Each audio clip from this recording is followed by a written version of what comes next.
По 150 тысяч рублей получили сразу 4 предпринимателей Горного района. Субсидии коммерсантам в этом году выделил Центр занятости, который уже с 2012 года поддерживает малое предпринимательство. Всего же, начиная с этого года, господдержку получили 47 жителей района.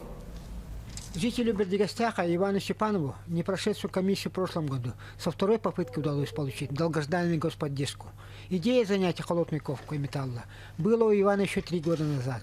За это время, как мастер, он уже имеет небольшой опыт. Есть немало работ, которые украшают фасад дворов родного Бердигостяха. Узнают друг друга, уже интересуются. Наверное, будут уже с летом. Летом ждем заказов. А Иван, основной упор на какие изделия вы ставите? У нас сперва было на ворота, потом сейчас занимаемся мангалами, там, кресла, стулья. Автодел – занятие не для любителя. Алексей Мордовской с детства любит возиться с техникой.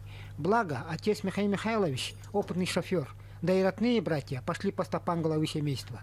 Вначале Алексей ремонтировал для друзей. Постепенно, наладив работу, Алексей открыл свое дело, а сегодня его мастерская открыта для всех. Центр занятости предоставил мне субсидию, на котором я приобрел вот этот автоподъемник. Местное отделение Центра занятости всегда готов поддержать желающих открыть свое дело.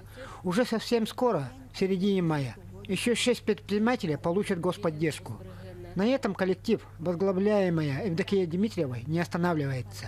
С 28 апреля 2018 года вступает в силу постановление правительства Республики Саха-Якутия за номером 97 от 11 апреля 2018 года. Мы будем предоставлять субсидии по самозанятости не только безработным гражданам, но и незанятым гражданам.